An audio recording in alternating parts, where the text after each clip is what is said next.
Hello दोस्तों, जियो गुरुजी classes में आपका स्वागत है। मैं रोहित शर्मा, सब्जेक्ट अपना ज्योग्राफी। देखिए, आज टॉपिक अपने पास में है भू संसाधन तथा कृषि। ठीक है, तो ये ऐसे तो सेकंड बुक का जो है अपना लेसन नंबर 5 है और इस लेसन का नाम जो है वो है भू संसाधन तथा कृषि। ये वाला टॉपिक अपन बाद में पढ़ेंगे, पहले हम पढ़ेंगे भू संसाधन। देखिए, भू संसाधन होते क्या है? भू संसाधन जो हमें जमीन से प्राप्त होते हो, ठीक है। और इस भू संसाधन मतलब इस लेसन के अंतर्गत हम भू संसाधन के अंतर्गत हम पढ़ेंगे कि जमीन का उपयोग हम किन किन क्षेत्रों में करते हैं। तो उसी से संबंधित भू संसाधन से ही संबंधित टॉपिक है भू उपयोग का वर्गीकरण। देखिए, भू उपयोग का वर्गीकरण जो कि भू संसाधन से संबंधित है, हम इसका मतलब समझेंगे कि भू संसाधन जो है या भू उपयोग जो है, ये हम कह सकते हैं जमीन का उपयोग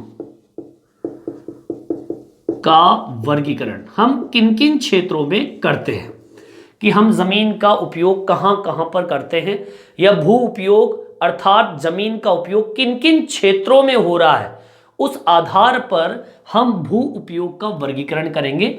देखिए, इसमें सबसे पहला जो आता है जमीन का उपयोग किन क्षेत्रों में होता है, सबसे पहला जो लेंगे हम लेंगे वनों के अधीन क्षेत्र। मतलब ये कि ऐसी जमीन जो केवल मात्र वनों के काम आ रही है।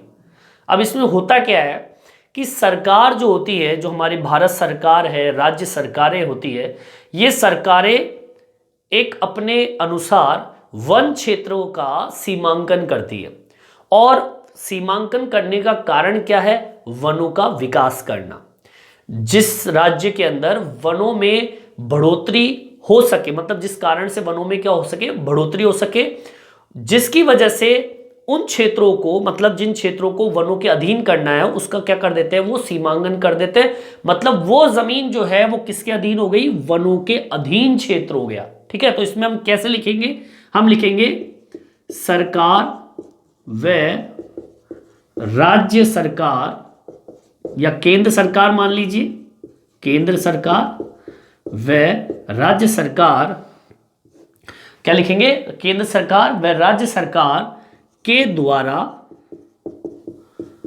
वन क्षेत्रों का सीमांकन कर वनों में बढ़ोतरी करता है। ठीक है, इसके लिए ये जरूरी नहीं है कि सीमांकन की भूमि में वन उपस्थित है या नहीं है। वे क्षेत्र जो वनों के अधीन हैं, वन क्षेत्र अधीन उपयोगी भूमि होती है। कहने का मतलब ये हो गया जी कि सरकार और राज्य सरकार क्या करती है, वनों के विकास के लिए वन क्षेत्रों का क्या करती है? सीमांकन सीमांकन कर देगी। भाई, इस क्षेत्र के अंदर आपका जाना अलाउ नहीं है साहब, इसके अंदर ना तो आप पेड़ काट सकते हो, ना आप वहां पे जंगली जानवरों को चरा सकते हो। कुल मिला के ये है कि सरकार क्या करती है, वन क्षेत्र का सीमांकन कर देती है। मतलब ये सीमा जो है वन के अधीन है। क्यों कर देती है? वनों में बढ़ोतरी करने के लिए। इसके लिए ये जरूरी नहीं है कि सीमांकन की भूमि में वन उपस्थित हो ही, मतलब ये भी कोई जरूरी नहीं है कि उस क्षेत्र में वन हो। ठीक है, वो खाली स्थान भी रह सकता है। मतलब खाली स्थान को भी राज्य सरकार, केंद्र सरकार के द्वारा उस क्षेत्र को वनों के अधीन कर देते हैं। उससे होता क्या है कि जो क्षेत्र आज खाली है वो आने वाले समय में बढ़ जाएंगे, जिससे होगा क्या, वनों में क्या होगी, बढ़ोतरी हो जाएगी। ठीक है, और इस तरीके से जो क्षेत्र वनों के अधीन है उन क्षेत्रों को हम वन के अधीन क्षेत्र या भूमि का ये पहला उपयोग, मतलब जमीन का उपयोग हो गया वन क्षेत्र के अंतर्गत। वनों के क्षेत्र का क्षेत्रफल जो है वो निश्चित है, ये जरूरी नहीं होता कि वहां पर वन होगा कि नहीं होगा, जैसे कि मैंने इसके अंतर्गत आपको बता दिया। ठीक है, तो ये तो पहला पॉइंट हो गया वनों के अधीन क्षेत्र। सेकंड पॉइंट देखिए, दूसरा पॉइंट अपन डालेंगे, वो दूसरा बिंदु क्या है जिसके अंतर्गत जमीन का उपयोग हो रहा है। देखिए दूसरा बिंदु आता अपना बंजर व व्यर्थ भूमि। बंजर व व्यर्थ भूमि, नाम से पता चल रहा है ऐसी भूमि जो किसी भी तकनीकी का उपयोग कर लीजिए, आप लोग कुछ भी लगा लीजिए, उसमें खाद डाल लीजिए, उसमें यूरिया डाल लीजिए, खूब पानी भर दीजिए, तकनीकी संसाधन उपयोग में ले लीजिए, प्रौद्योगिकी उपयोग ले लीजिए, पर भी उस जमीन को आप उपजाऊ नहीं बना सकते, वहां पर फसल पैदा नहीं कर सकते। ऐसी भूमि बंजर व व्यर्थ भूमि के अंतर्गत आती है, मतलब वो जमीन बंजर व व्यर्थ भूमि में उपयोग आ रही है। ठीक है, तो वह भूमि जिसे प्रौद्योगिकी व तकनीकी के माध्यम से भी उपजाऊ नहीं बनाया जा सकता,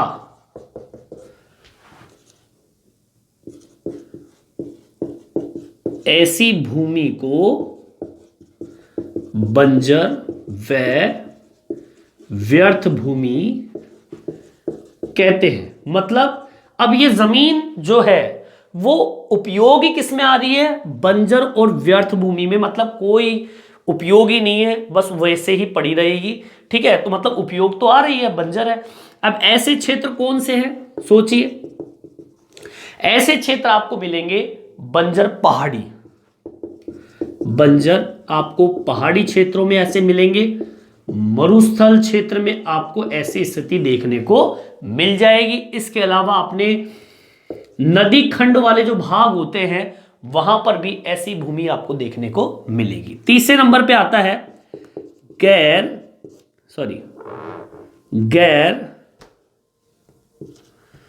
कृषि कार्य, या कह दीजिए गैर कृषि कार्यों में उपयोगी भूमि।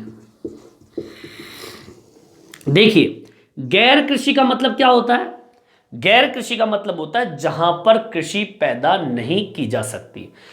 मतलब इस वर्ग के अंदर हम कह सकते हैं, इस वर्ग में अब कृषि नहीं है तो क्या है, इस वर्ग के अंदर ग्रामीण नगरीय बस्तियां शामिल होती है।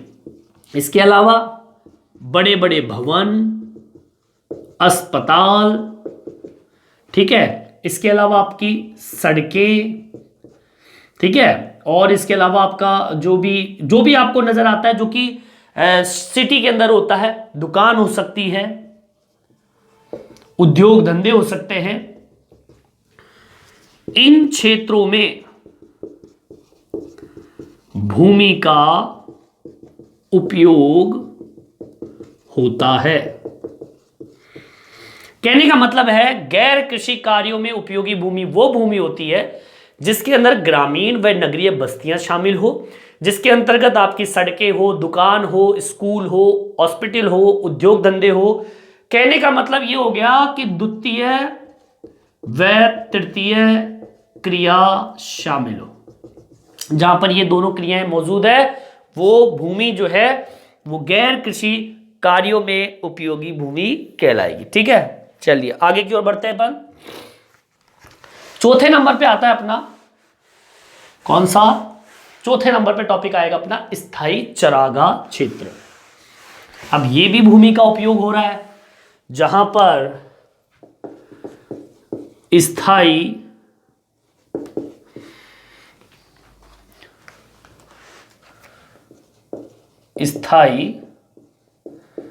चरागाह क्षेत्र। मतलब कुल मिला के बात यह है, एक ऐसा क्षेत्र जो कि स्थायी भूमि है और वो किसके अंतर्गत उपयोग आ रही है, चरागाह क्षेत्र में, जहां पर पशुओं को चराया जाता है। ठीक है, वो फिक्स है कि इस क्षेत्र के अंदर भैया पशुपालन या पशुओं को चराने का स्थान होगा। इसके अंदर ये भूमि किसके अधीन होती है, ये भी सुन लीजिए।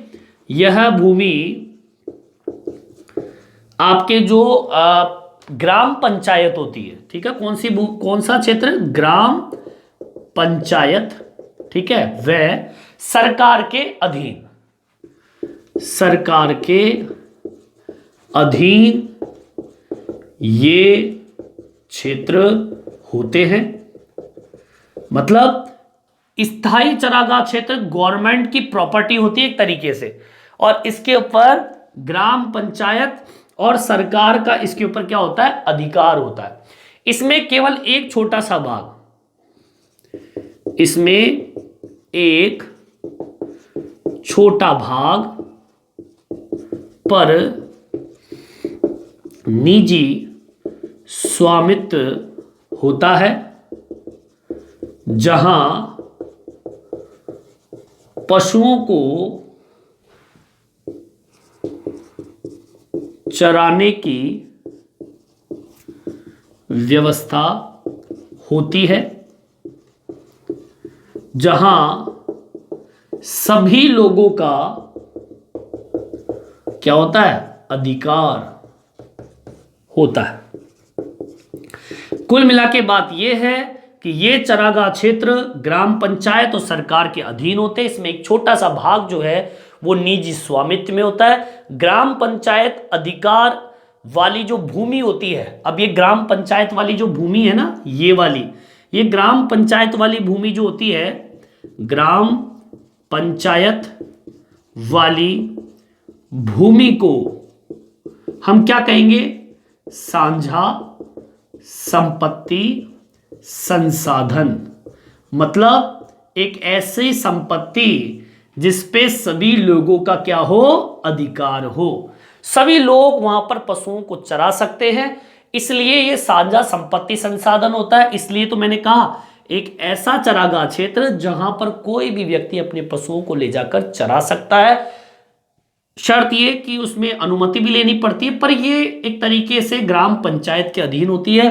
अब ऐसा क्षेत्र जो स्थायी चरागाह क्षेत्र हो गया, मतलब उसके अंदर भूमि इसी क्षेत्र के अंदर काम आती है। ठीक है, तो एक स्थायी भूमि हो गई। चलिए आगे की ओर बढ़ते हैं।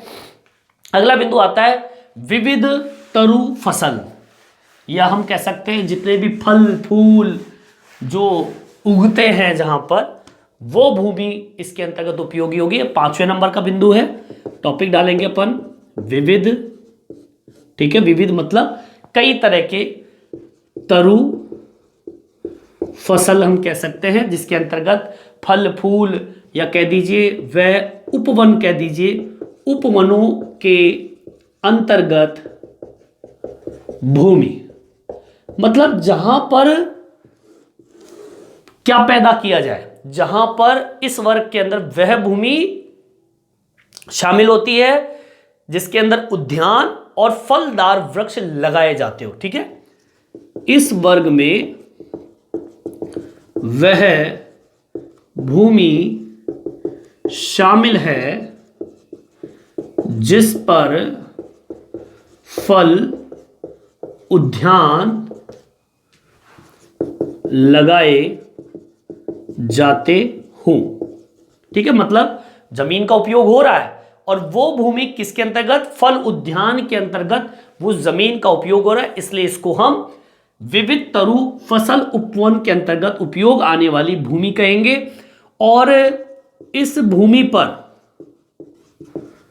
निजी स्वामित्व होता है, निजी स्वामित्व होता है, मतलब कह दीजिए एकल अधिकार, मतलब एक व्यक्ति का अधिकार इसके ऊपर हो सकता है।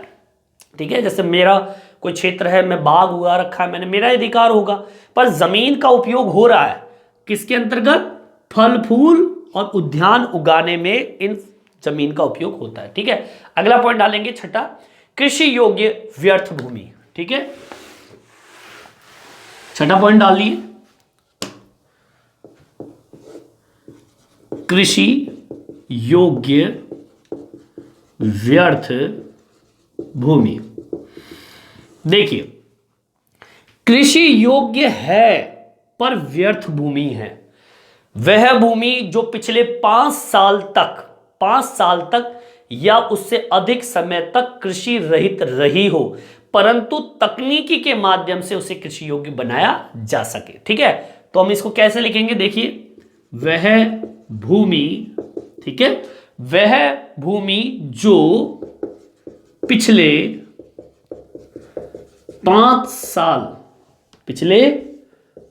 साल से या उससे अधिक समय तक कृषि रहित रही हो। अब कृषि रहित रही है, कोई फसल ही पैदा नहीं हुई, तो हमने क्या बोल दिया, व्यर्थ भूमि। क्या कह दिया, व्यर्थ भूमि है, 5 साल से कोई फसल ही पैदा नहीं हुई तो व्यर्थ भूमि होगा। परंतु ठीक है, लेकिन कृषि योग्य है। कृषि योग्य क्यों है, परंतु तकनीकी माध्यम से इस भूमि को कृषि योग्य बनाया जा सकता है। अब देखिए, बनाया जा सकता है कृषि योग्य, मतलब कृषि योग्य है, परंतु कई सालों से इस पे फसल पैदा नहीं हुई है, इसलिए इसको हम व्यर्थ भूमि कहते हैं।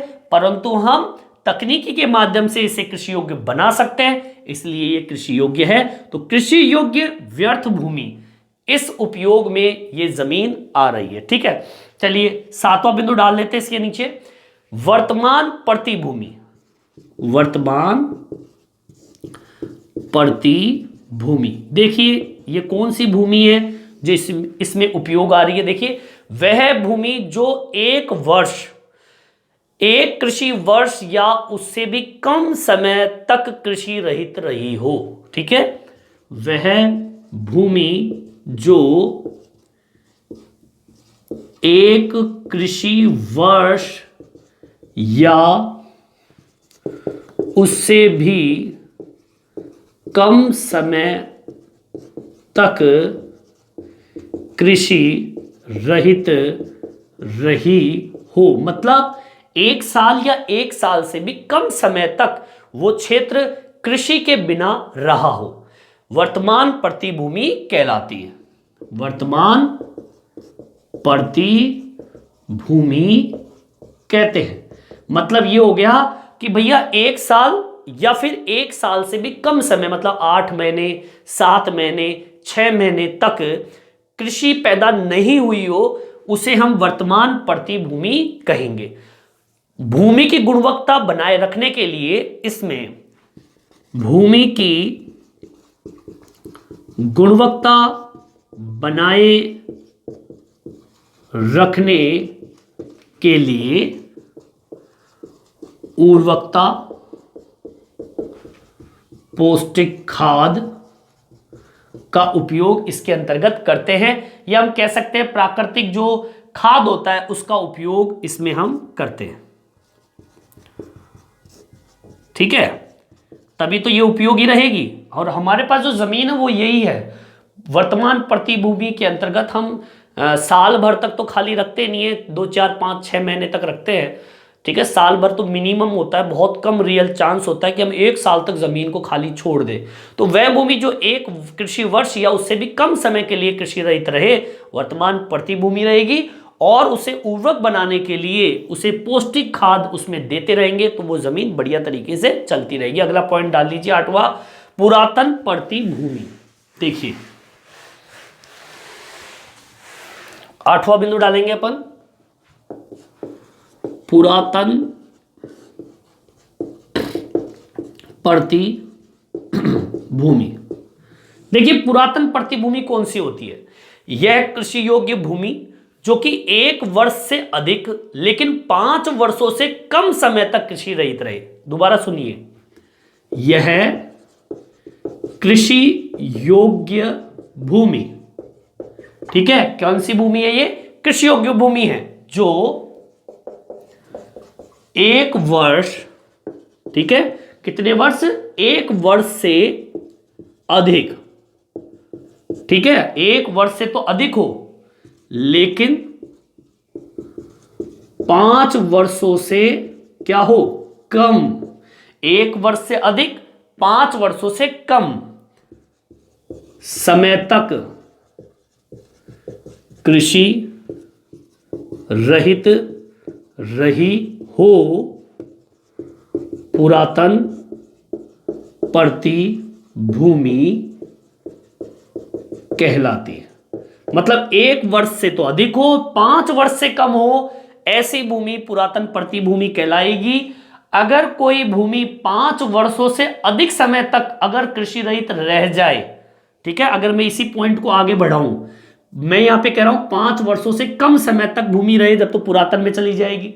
लेकिन अगर कोई भूमि 5 वर्षों से अधिक कृषि रहित रहे तो क्या कहेंगे उस भूमि को? उस भूमि को कहेंगे कृषि योग्य व्यर्थ भूमि में उसको शामिल कर लिया जाएगा।